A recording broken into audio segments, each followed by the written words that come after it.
What's up, guys? Cody here from Pond Mountain Outdoors. So I've been thinking for, I don't know, probably a couple weeks actually, about what I'm going to do this video on. We were supposed to do it on one of our most memorable turkey hunts. And I thought about it, and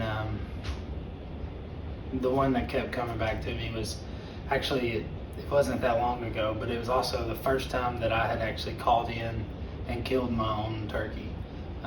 Me and my wife, Desiree, we had talked about it the night before that we were going to go turkey hunting.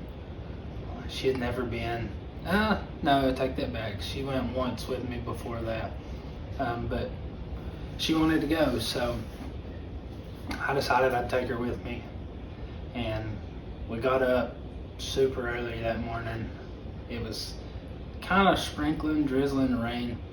So as you know, she wasn't too excited about going that morning. We got up, got dressed, and she had to wear some of my old camo.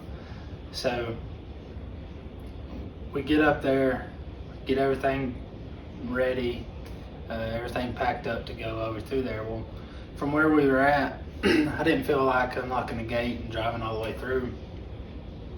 So we parked at the gate, and it was probably about a 1.5 mile walk. But I have a point that I always go to first thing in the morning before it gets daylight, and I'll wait on the daylight to come up, and I'll usually owl hoot if I don't hear anything. So we made our way through there, and finally made it to the point that I always go to. We sat there and waited and just watched the sun come up, which is one of my favorite things about turkey hunting. But we sat there, and about daylight, I hadn't heard anything, so I owl hooted, and I heard one. He hammered hard. So from where we were, it kind of like horseshoed around, and it was an old logging road, and it kind of horseshoed around, and then you had two options from there. It split, and you could go downhill, or it cut back and went back up to the very top of the ridge. Well, I didn't know where he was exactly, but he was somewhere around that switchback. So I owl hooted again, tried to get a pretty good location of where he was, and again I wasn't real sure. So we came around, walked around almost to that switchback, and I owl hooted again. At that point I could pretty much tell he was on top of the ridge, and she was loving the fact that they were gobbling. She as I said, the first time we went, we didn't hear anything. So this was really the first time that she had heard a bird gobble. And so I could tell that it got her excited, which meant a lot to me. But from there, we moved on up.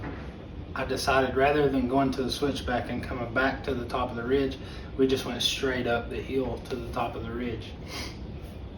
We got up there and started moving a little bit towards him, and I owl hooted one more time.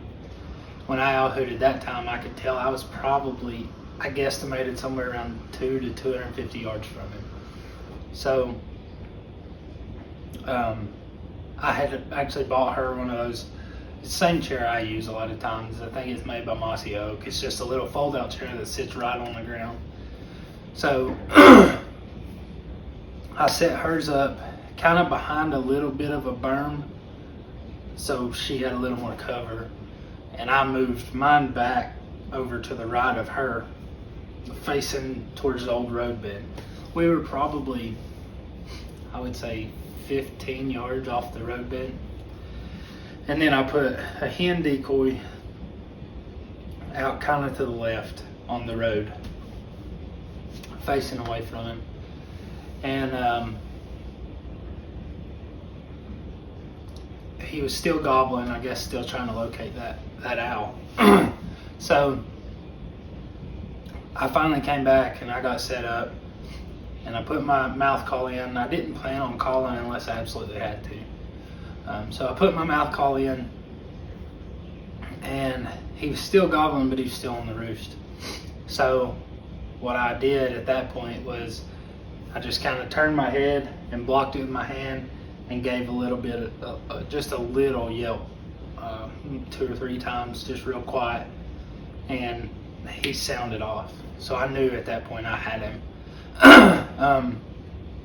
My wife was sitting. We could talk to each other. We weren't real far apart, and she said, "Did you hear that?" And I was like, "Yes, I heard that. Hush." She didn't understand how keen turkeys were on movement and just in general how scared they are of us being there. So, well, then about that time, a bunch of crows sounded off behind us, and like I said, she was new. She said, "Did you hear that turkey?"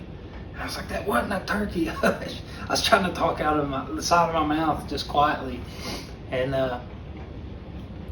about that time I saw the tip of his fan. It kind of dipped down, so it went about 15 or 20 yards and then kind of dipped down into a bottom, and then went kind of back uphill to where he was roosted at. So I heard him fly down. I couldn't see him at this point in time, so I was just sitting there getting ready. My decoy from where I was, she was directly probably at 9 o'clock from where I was. The decoy was probably about 11, and then I was probably, probably 10 yards off of the decoy. But where the decoy was set up at, across the road, there was a big berm, and it kind of came down, and there was probably a 10-yard gap, and then I set the decoy up. So he really didn't have a whole lot of options. I didn't figure he was going to come across that berm when it opened up. So we were sitting there, and he was still gobbling. I gave another little soft yelp kind of behind me, and then I saw him pop strut. So he popped strut, and I was sitting there, and it was important to me that she saw what was going on. But I said, "Do you see him?" And she was like, "No," and turned. I was like, "Quit moving. Like, just talk to me and don't move." And so finally he pops strut, and he walks out there, and he strutted for probably, without breaking strut, he probably strutted for, I don't know, 15 yards, kind of up that hill. And he popped out just on the edge of that road and was strutting around. And I gave one more soft yelp, and about the time I gave that soft yelp, he broke strut and put his head up, and I shot him. It's probably the most memorable turkey hunt I've ever had, and the reason I say that is just it was really cool to have my wife there. It was even cooler to me that was the first bird that I had ever solely called in by myself and shot by myself. My wife was with me, but of course she didn't know how to call or none of that, so that was strictly like my call and everything. I called him in and killed him. It is hard, and if you watched Zach's video the other day, it is hard to really pick out your most memorable turkey hunt, especially if you've hunted for a little while, because there's nothing like the adrenaline you feel when you can see that bird and he pops strut and he's going around, and I mean it's a show. But I think to me that meant the most to me, just having her there, and her being a part of my first turkey ever, doing it by myself. It was I didn't think it was going to be a good morning. It was wet, been raining. It really wasn't super warm either, so I was kind of worried, but it turned out to be a really good day, and I was super glad to be a part of that. The one thing that I was going to say also outside of this is just, if you notice, I've got 2 turkey vests hanging up behind me. This was my last year's vest, which is probably going to become my wife's vest. And this one right here is the new tethered M2 turkey vest. I know some of y'all are probably thinking I'm crazy considering I bought one. But this vest right here, a big portion of it goes to the rehabilitation of turkeys in our, well, not just our area, but in the U.S. More of the southeastern states, I think, is more of what they're working on right now. But if you enjoy turkey hunting, and you want the population to grow, and you want your kids or your nieces and nephews, whatever, to grow up hunting turkey, you know, it wouldn't hurt. I mean, this is an awesome vest. I finally put it together the other day. It's turned out great. But there's just something magical about turkey hunting to me. I love deer hunting, but turkey hunting is by far my favorite. Just the ability to wake up and kind of meander through the woods and just watch God's creation come to life. It's a miracle. So, you know, if there's a chance that you can donate or put forth some money to help that grow, I would definitely do that. I try to. I know Zach does and Will does, but just if that's something you enjoy, it never hurts to put a little bit of extra money if you have it into it. But if y'all would just kind of stay tuned. There'll be a video of me unboxing this also sometime around the time this is posted.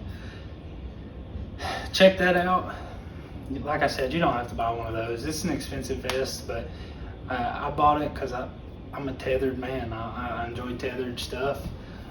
Everything I hunt out of is pretty much tethered. My tree saddle, everything. So check that video out. Check out Zach's video. Will should be posting one as well. So check us out. Hopefully this spring we'll have a good spring.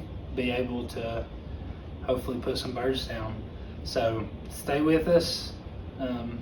Go like, share, and follow all of our socials if you would. If you have any questions, comments, or anything like that, just throw it in the comments section or send us a message on one of our socials. We'll get back to you. Thank y'all, and good luck this spring. I hope everyone has a good spring.